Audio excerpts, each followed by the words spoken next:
then it sucks. And then now that I'm a public figure and there are other people that could be really hurt by this. Yeah. Yeah, and the other people to be hurt, then they would be the victims, though, not you. So I understand that you're feeling for them and you don't want them to be hurt. I understand that. But at that point, if they are hurt, that would be them going after persons based on them being the victim of whatever that is. Does that make sense? June 9th. June 9th was the second one. I found it. Yeah. The email was, if you only knew 111. The subject was, the truth will come out. Hidden true crime, more like hidden true lies. All of it will come to light. Your trash talking Kay Woodcock, Heather Daybell, Gigi, Justin Lemon, Nate and Ashley Banfield, Susan Hendricks, Rob Wood, Rachel Smith, and Ray Hermes, and on and on and on. All of them are BCC'd on this email. Your text messages will prove it. Okay. Like, they have her text messages. But they haven't sent them out, though. They have. We just haven't. People are calling me saying, I have them. I've got files. So you've seen the text messages. I've seen Did they say where they got them from? We know some. I know. We could give you people who do know where they came from. So we called someone today. So they would have to. That's the person who said News Nation has reached out, Law and Crime has reached out, and she said they would have to be willing to work with us to help us find that. So that's the challenge as well. This person, because news people, they're like, we don't want to reveal our sources. I think this person. So that's the big challenge too. I think she would. Then is this going to be considered slander? Have you talked to your brother about slander? We talked about everything. I mean, I called him this morning. I had a meeting with him this morning when I started realizing how this kind of happened this morning. Is I've been working behind the scenes for a few days trying to figure out what happened, and I get on a call with somebody this morning. I didn't know this person knew who that was, and this person tells me, "Okay, well, I was told I should call. Nicole gives me everything. She has all those screenshots. She's the one with everything." Okay. And sent a cease and desist. We knew she was one of the ones that was doing all this behind the scenes. But then you'd have to prove of that she shared after the fact. Let's specify this. I think that somebody could tell you. I do think ex-police. Yeah. And if she knew that police were calling, I think that she might share the sources. She wouldn't share it with us. Okay. I do think, and she's the one who said that she had heard from Law and Crime and News Nation. Okay, and so once again, hearing it and seeing it are two different things. Because then it's she received voice messages. Hang on. Okay. Because then it becomes hearsay. So because they're calling her doesn't mean she has the information. So she has to be directly connected with the person. So a person goes to Newsweek or whatever. Newsweek comes back down. That's not from her. That's through completely different sources. It has to be direct. So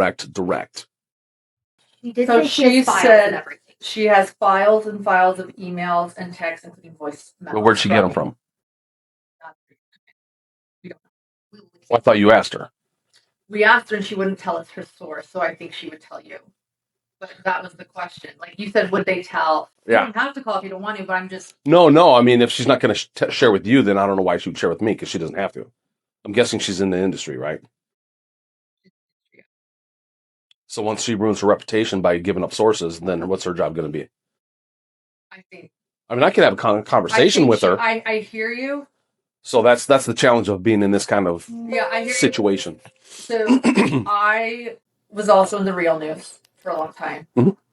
And so I kind of understand more how it works. She's an excellent journalist. She's a great journalist. She has not been in the Real News. If that makes sense. Yeah. I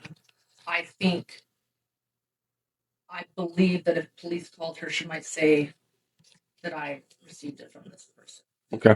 But you know, I hear you, and I respect that. Like journalists wouldn't share, and she might not, but I think she might. Control 3 out of 1. I'm with PR Code 4.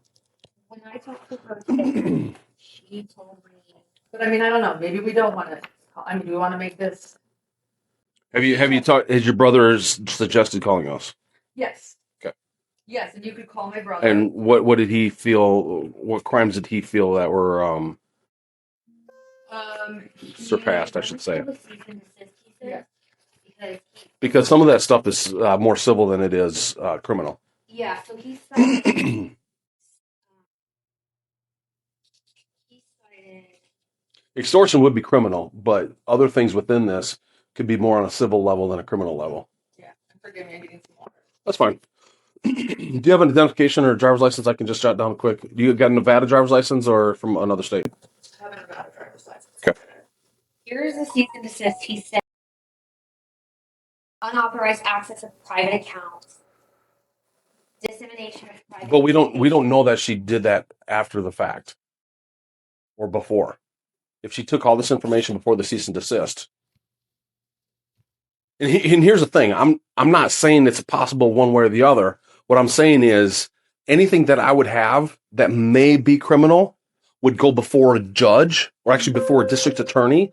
Then the district attorney would have to look at it and say, yes, I think we have enough information to go forward into court. So in a sense, I almost act like a judge in a sense, being like, what do I have? Because if I don't have nothing, or if I have questionable information, or a third party is telling me this information by hearsay, I don't have nothing. I work on facts. That's what we do as police officers. We're supposed to. Absolutely. No, absolutely. So that's I hear you. so yeah, the information prior compared to the information after, that's where the NDA would have saved a lot of headaches.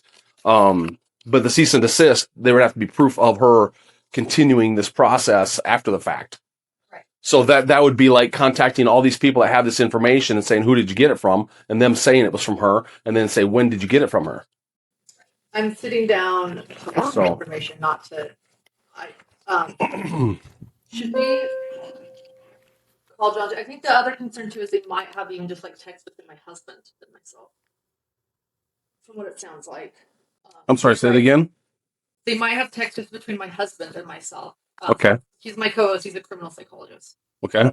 And I hear you. You go by facts. I understand that. And a lot of this is in the works, right? So like, it's right. Exactly. I'm sharing. So we get it. We're sharing circumstantial evidence with you that could later become a fact. But I hear you. You need facts. Mhm. We're trying to figure this out. So thank you. So we get it. I'm a journalist. I work by facts too.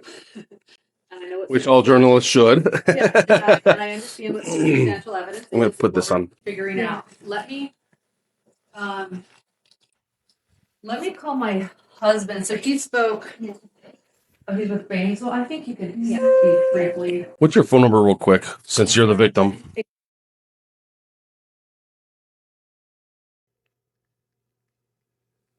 Like, I don't know if you know the Lori Vallow Daybell case. Do you know? Nah, I like watching To Catch a Smuggler and stuff like that. And Okay, well, it's a Netflix. the cops, documentary. bad boys, and so Yeah, it's the other stuff interests me. It's just I don't have the time to sit down and. Right. Well, that's this case that's really impacted that we were Uh-huh. covering. She's It- mom who killed her 2 kids and her husband and the whole thing. Mhm. It's a very viral true crime case. That's what we've been Has a covering. Netflix documentary to it. Dateline, 7 Datelines. Yeah. My husband spoke to the. Well, I don't want to get him involved. Again, I don't want to get a victim involved right now. So, Okay, real quick, what'd you say your friend's name is then, and the phone number that may talk to us?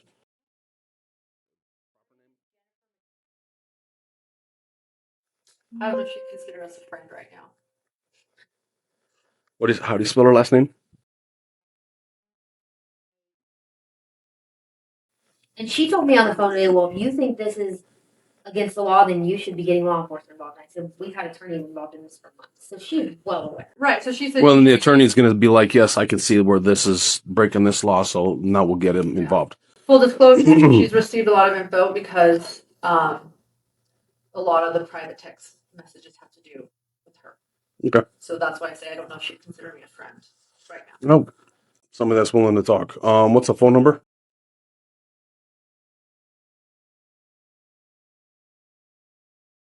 And she lives in what state? I'm calling my husband on the phone right now just to. So My what? husband's in a lot of work. So it sounds like there's a lot of emotional stuff and you're very upsetting stuff. I get it. So what area do you feel? Because right now, I hate to say it, but from my point of view, and I'm going to call my sergeant and probably get a detective involved, at least for the initial information. Thank you. Right now, I'm not seeing a crime, but this isn't my forte either. Sure. My husband does. He does criminal assessments here in the state of Nevada. Mhm. So he's licensed here. Because people say a lot of crummy things about other people online and stuff. Yeah. And then when it comes to threats and harassments, there has to be very specific threat / harassment is a series of things for the most part. A threat is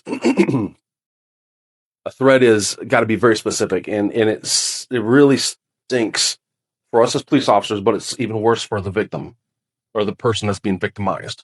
And the reason I say that is somebody could say, I'm going to come over, and make sure I take care of you. What does that mean? Right. Depends on what happened prior, right? We can document that kind of stuff, but does it mean they're going to come over and wash your car? Does it mean to come over and cook your food, tuck you into bed, or come over and, beat you up? It's not specific. It just says, I'm going to come over and take care of you.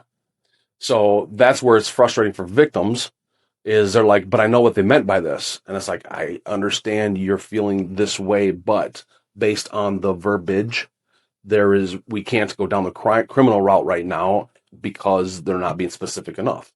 And it really stinks because they look at us like, why aren't you doing anything? It's not. It's like, my hands are tied because the Nevada law doesn't, Right. go down that I road. understand what you're saying.